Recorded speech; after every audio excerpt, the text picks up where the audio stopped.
technical drawing, page 595, figure 1933, number 1. It's a metric part. So you can open up your part millimeter. We're going to go to top view, and we are going to sketch on it with a center rectangle. And its size is 76 by 56. 76. 56. And then we've got to offset this. Because remember, on sheet metal we always have to leave a gap, and 0.25 millimeters. And let's zoom in just to make sure that it's on the right side, and it is. Take that line, turn it into a construction line, and then zoom in further. And we're going to trim closest and clean up that gap.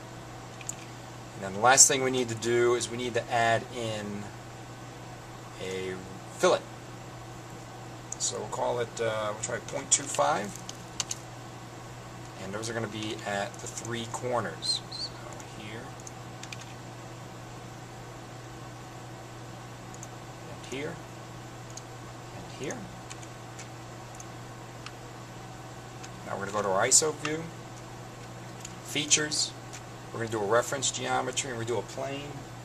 The height of this pyramid is 95 millimeters, so we're going to do a plane that's offset from the top plane 95 millimeters. Top view, we're going to grab that plane and we're going to sketch on it. We're going to do a center rectangle again. So from the origin, stretch it out. Make sure you do not connect it to any of these construction lines from the lower one, or it will freeze in space. Smart dimension, it's going to be really small. I'm going to try 2 millimeters.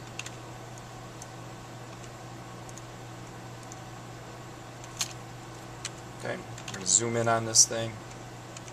We're going to offset again. So we're going to grab this and go over. Okay, we're going to take that line and convert it to construction. We're going to do some fillets, same size again, 0.25.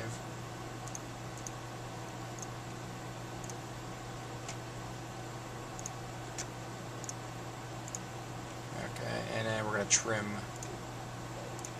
closest again, clean up that gap, and then close that sketch out. Okay, so we should have 2 sketches. And the next thing we're going to do is the lofted bend. Okay, and we're going to select our profiles. So we got the bottom and the top. You can see it's lofted. We're going to make it pretty thin, so we'll call it, say, 0.1 millimeters. And happy check mark, and there it is.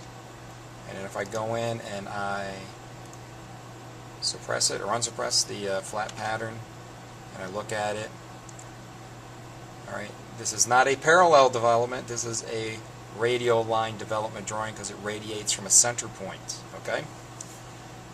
A couple things you need to note. We're going to close this up again quickly.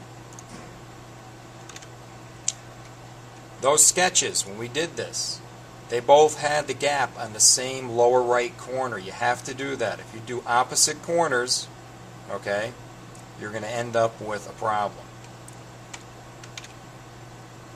So, this wraps it up for that part. The rest of them are the same way. They give you your base, okay, and they give you where you're going to. They give you an overall height, so you know where to set up your second plane. And then you have some weird cuts that are taking place. Number 2 is like a truncated piece. Number 3 is very similar to what we just did number 1. So you should be able to actually save number 1 as number 3, change your base dimension to 76, or change it to the base dimension of 76 by 54, and then just do a normal cut with just a line 60 millimeters up. The one with 8 sides, you need to create an octagon about center again, Okay, so it's 76 millimeters across the flats. And then you need to create a miniature octagon up on top.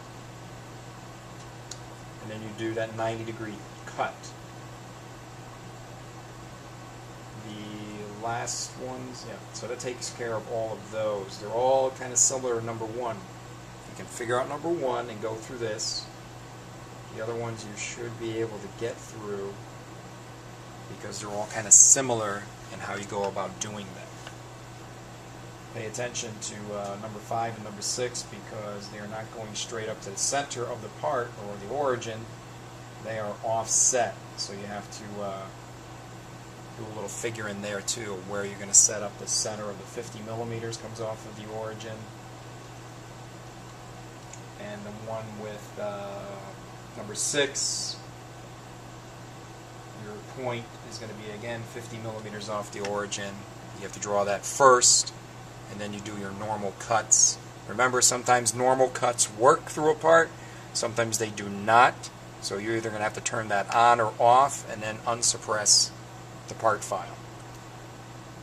So that wraps it up for 1933, number 1, with some minor notes on the rest of the drawings.